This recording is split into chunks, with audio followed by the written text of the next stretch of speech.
back during our budget time of this last year, I asked Senator Hall to take the lead on this for the Senate. And he's actually changed his name from Hall to ARPA because he eats, sleeps, and lives this particular fund. And the reason that we do that is because not only does it take thousands of hours to do it in the committee work, but it changes lives. And so you got to make a decision with every dollar, what life do we change for this, not only today, but for tomorrow. But Senator Hall has done a fantastic job in leading our working groups and leading us to this point today.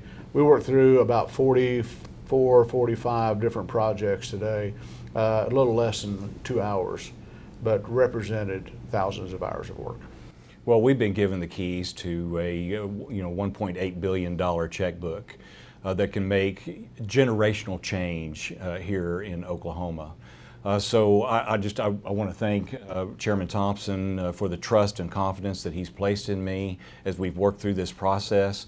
The hundreds and hundreds of hours that our working groups have spent on vetting through some 1,400 applications or submittals through our portal and $18 billion worth of requests for $1.8 billion in funds. It's just, this is monumental what it will do for Oklahoma, the lives that we're going to affect for generations to come.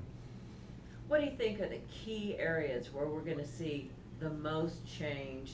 And some of it, I guess, is actually going to come sooner rather than later. I think so. The number one request across the state was broadband. And as you saw today, we put a lot of money into broadband. And there's other federal funds that will be flowing into broadband. But broadband, it helps us with our education, communication, with our medicine across the state. That's going to be a big time change for us moving forward. I made a comment during the meeting today about Oasis.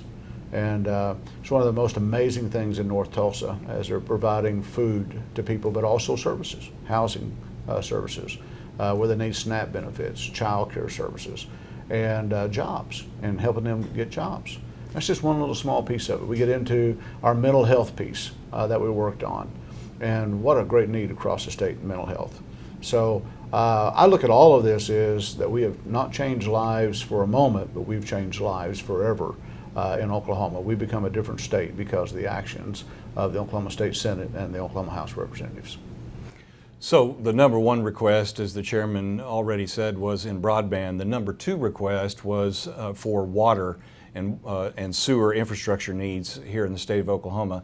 The Oklahoma Water Resource Board tells us during their 50-year look that there will be a $90 billion need in the state of Oklahoma for water infrastructure. We had over $2 billion worth of water infrastructure requests through the portal submissions. So we know that water is important. You saw a $312 million investment in water infrastructure today through the work of the Joint Committee, not to mention what we've done with the Tribal Match Program to the tune of $57 million. So as we match dollar for dollar with our tribal partners, we'll see another $114 million investment in water. So I'm very, very pleased and proud of the water investment that we plan to make with the ARPA dollars. And I guess a lot of people don't realize that for a lot of communities in Oklahoma, it has been decades, maybe going back to the 30s, the 40s, since they've been able to make any significant changes or developments in their water infrastructure. I guess that's one of the key issues here. Oh, that's exactly right. And we know that no growth happens without water. We absolutely need an investment in water in this state. It affects everything. It affects our lives. It affects our ability for economic development. We have many communities that just simply don't have the taxing ability to be able to support their own water systems.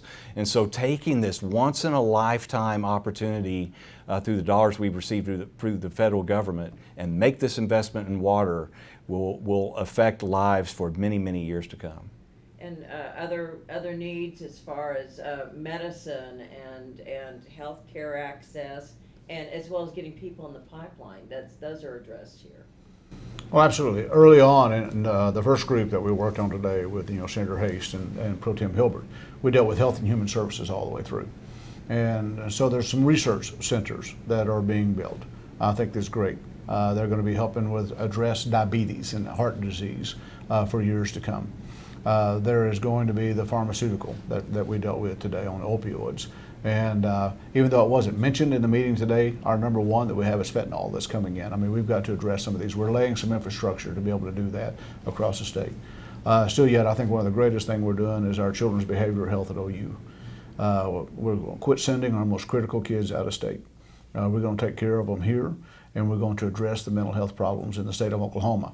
We're going to do that through the Wellness Center, with the Highway Patrol, as well as law enforcement, all first responders, through the military.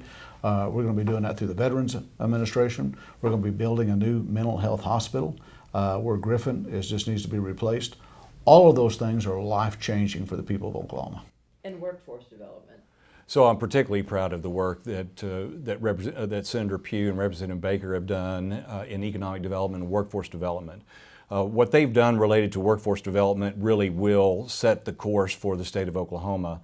They've really focused on key issues that allow the state of Oklahoma to be more diversified in our economy. We're going to see a new round of nurses. The nursing shortage that we've experienced, it's estimated that through this investment, we'll see another 2,500 nurses prepared and ready to go over the next 5 years. So we're extremely proud of the work that we're seeing and the investment that's made in workforce development.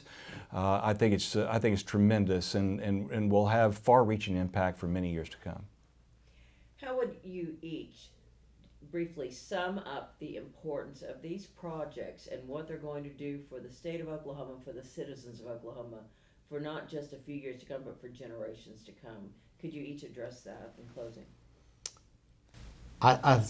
We've already talked about how that it's life-changing. I commend the Senate and the House, and because they've spent hours in asking that very same question. We've had, as we've talked about, over 1,400 requests. We've narrowed that down to these are the ones that can actually improve the quality of life, whether it's drinking water, whether it's a job, whether it's use of broadband, or whether it be a health issue. We've looked at those. You're not helped just for 2022. You'll be helping people by what we've done today, and what we will do, you've helped them for 50, 75 years or more. You know, for me, it's really truly opened my eyes to the needs that we have as a state. We've been given this opportunity. It's a blessing, no doubt, to be able to have a large sum of money to start these kinds of investments. But, you know, I emphasize that it's a start. We have a lot of work to do.